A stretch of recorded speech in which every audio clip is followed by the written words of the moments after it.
Assalamualaikum warahmatullahi wabarakatuh. Pada hari ini, kami kelompok 2 akan menyajikan materi tentang perencanaan bahan pembelajaran. Yang pertama, ada pengertian bahan ajar, kemudian yang kedua, ada aspek-aspek materi pembelajaran, kemudian yang ketiga, ada kriteria pemilihan materi pembelajaran, kemudian yang keempat, ada alur atau prosedur penyusun bahan pembelajaran, kemudian yang kelima, atau yang terakhir ada bentuk dan jenis bahan pembelajaran. Semua materi tadi akan kita bahas pada hari ini. Namun, sebelum itu izinkan kami untuk memperkenalkan diri dari kelompok 2 yang beranggotakan 3 orang. Yang pertama dengan saya sendiri, nama saya Laila Salsabila dengan NIM 20010101054.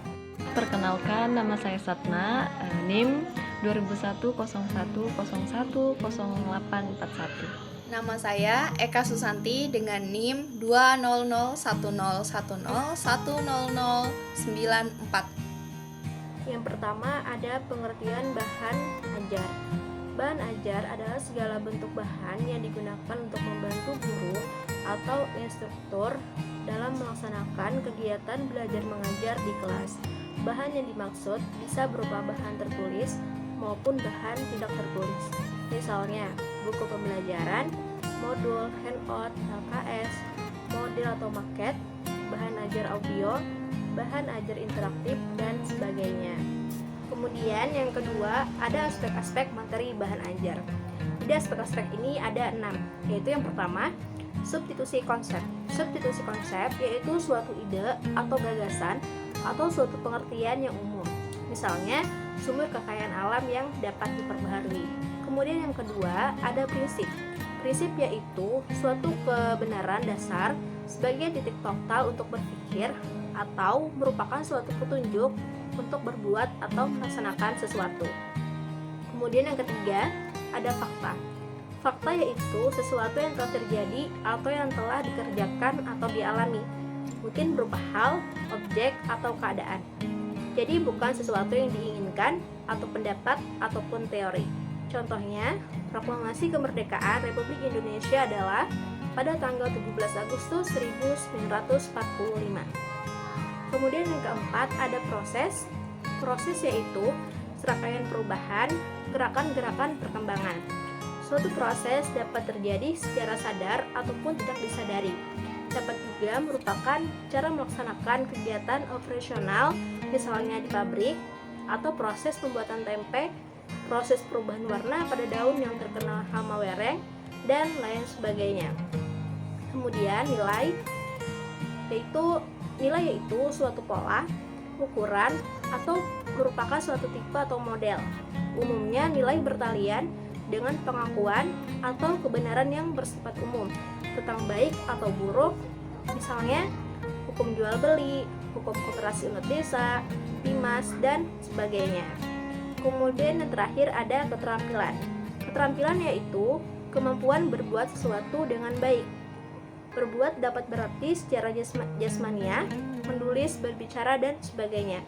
Dan dapat juga berarti rohania, membedakan, menganalisis, dan lain sebagainya. Biasanya kedua aspek tersebut tidak lepas satu sama lain. Kendati pun tidak selalu demikian adanya. Selanjutnya yaitu materi tentang prosedur penyusunan bahan ajar. Terdapat beberapa prosedur yang harus diikuti dalam penyusunan bahan ajar tersebut, yaitu yang pertama, kita harus memahami standar isi dan standar kompetensi lulusan, silabus, program semester, dan rencana pelaksanaan dalam pembelajaran.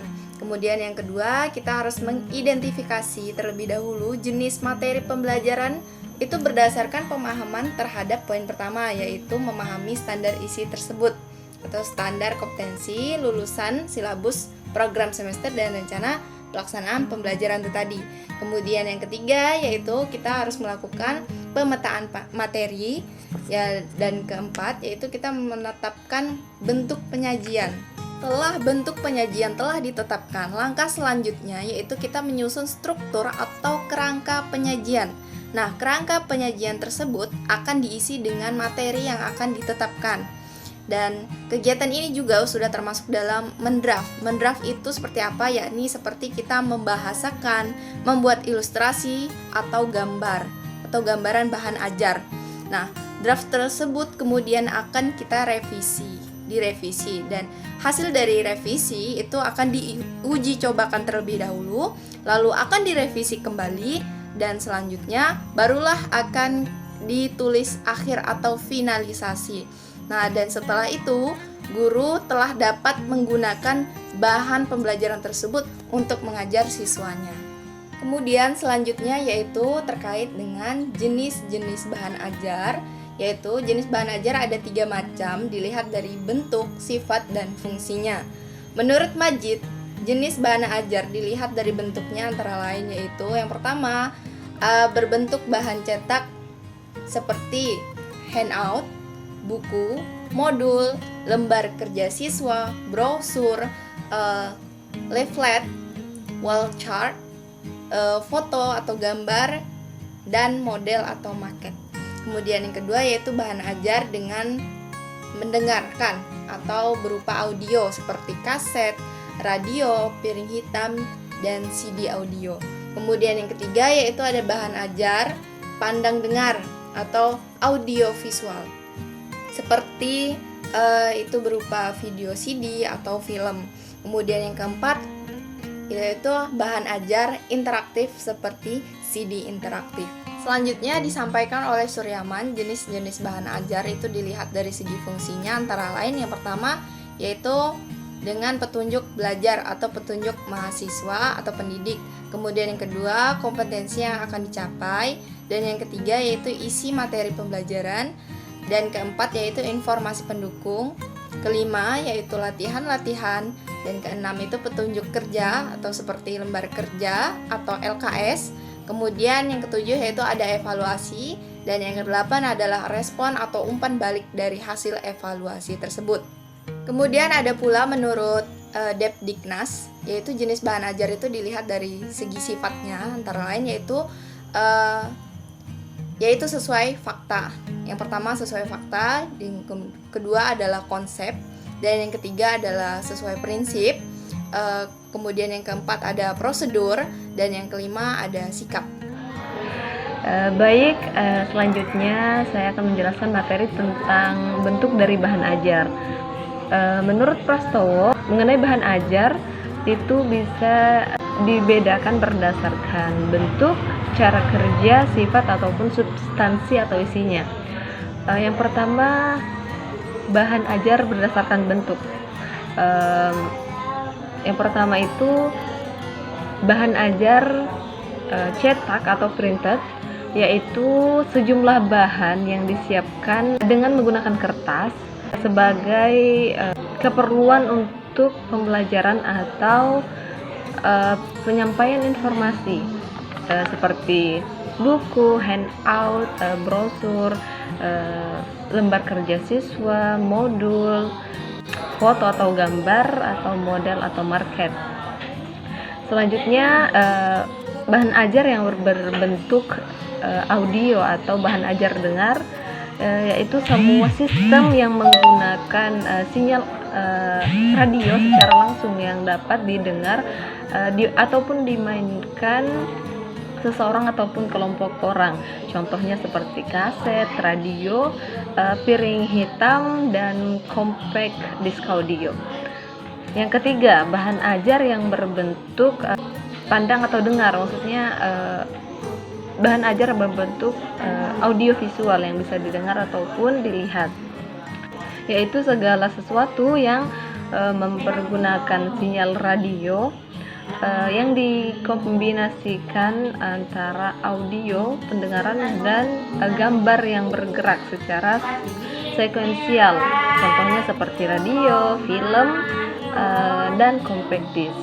Dan yang terakhir, bahan ajar yang berbentuk interaktif atau interactive teaching materials, yaitu kombinasi dari 2 atau lebih media seperti teks, gambar, grafik, ataupun video yang penggunaannya dimanipulasi atau diberi perlakuan untuk mengendalikan suatu perintah atau perilaku alami dari presentasi. Contohnya seperti compact disc interaktif. Baik, yang kedua mengenai bahan ajar yang berdasarkan cara kerjanya, menurut Prostowo ini dibagi menjadi 5. Yang pertama, bahan ajar yang tidak diproyeksikan atau bahan ajar ini tidak memerlukan proyektor sehingga dalam penggunaannya bisa langsung dilihat, dibaca, dan diamati oleh peserta didik. Contohnya seperti buku, modul, foto, diagram, display, model, dan lain sebagainya. Terus yang kedua, bahan ajar yang diproyeksikan, yaitu bahan ajar yang memerlukan proyektor agar dapat digunakan atau dimanfaatkan atau dipelajari oleh peserta didik. Contohnya seperti slide, terus film fix atau overhead transparency atau OHP, dan proyeksi komputer. Dan yang ketiga, bahan ajar audio. Jadi bahan ajar ini adalah berupa sinyal audio yang direkam dalam suatu media rekam. Jadi agar kita dapat menggunakan bahan ajar ini, kita juga memerlukan alat perekam atau player seperti tape kompo, CD atau VCD, multimedia player, dan lain sebagainya. Adapun contohnya untuk bahan ajar audio ini, contohnya seperti kaset, CD, flash disk, dan lain sebagainya. Yang keempat, bahan ajar video. Bahan ajar video ini memerlukan alat pemutar yang biasanya berbentuk video seperti video tape, player, VCD, terus DVD, dan lain sebagainya. Dan juga bahan ajar video ini kurang lebih sama dengan bahan ajar video audio yang memerlukan alat perekam atau media player agar bisa dimanfaatkan. Dan adapun perbedaannya, yaitu bahan ajar video ini menampilkan gambar, jadi secara bersamaan dapat diperoleh sebuah sajian audio dan gambar, audio atau suara atau gambar. Contohnya bahan ajar ini seperti video atau film dan lain sebagainya. Dan yang terakhir mengenai bahan ajar cara kerjanya, itu adalah bahan ajar komputer, yaitu berbagai jenis bahan ajar yang non cetak yang membutuhkan komputer agar bisa menayangkan isi dari file tersebut agar bisa dimanfaatkan untuk belajar. Dan adapun contoh dari bahan ajar media komputer ini adalah komputer Mediate Instruction atau CMI dan komputer based media atau hypermedia. Yang ketiga, bahan ajar menurut sifatnya. Prostowo berpendapat ini dibagi menjadi 4. Yang pertama, bahan ajar yang berbasis cetak, contohnya seperti buku, modul, terus lembar kerja siswa, peta, chart, foto, terus bahan ajar yang dari majalah ataupun koran, dan lain sebagainya. Yang kedua, bahan ajar yang berbasis komputer, contohnya seperti siaran TV, terus slide, film strips,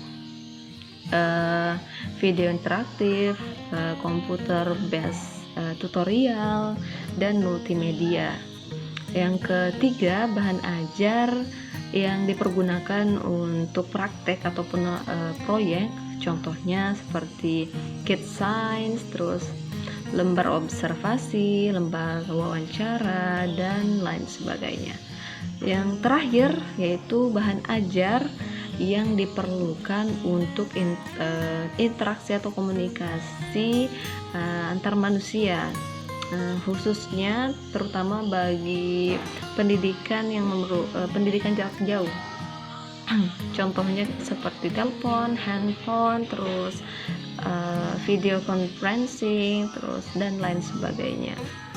Dan yang terakhir mengenai bahan ajar, menurut substansinya atau isi materinya, menurut Prastowo ini dibagi menjadi 3. Yang pertama dari aspek kognitif atau pengetahuan. Jadi bahan ajar ini bisa menambah pengetahuan, terus menambah informasi dan pengalaman peserta didik. Yang kedua yaitu aspek afektif, ini mengenai sikap atau value, nilai sikap dari seorang anak, sehingga bahan ajar ini bisa berpengaruh terhadap sikap dari peserta didik. Yang ketiga, yang terakhir yaitu mengenai aspek psikomotorik. Aspek ini bisa berpengaruh terhadap keterampilan si siswa. Jadi dari dia belajar bahan ajar ini, bahan ajar itu bisa berpengaruh kepada keterampilan si siswanya. Mungkin itu dari kami, salah hilaf mohon maaf. Semoga bermanfaat apa yang disampaikan tadi. Sekian, wassalamualaikum warahmatullahi wabarakatuh.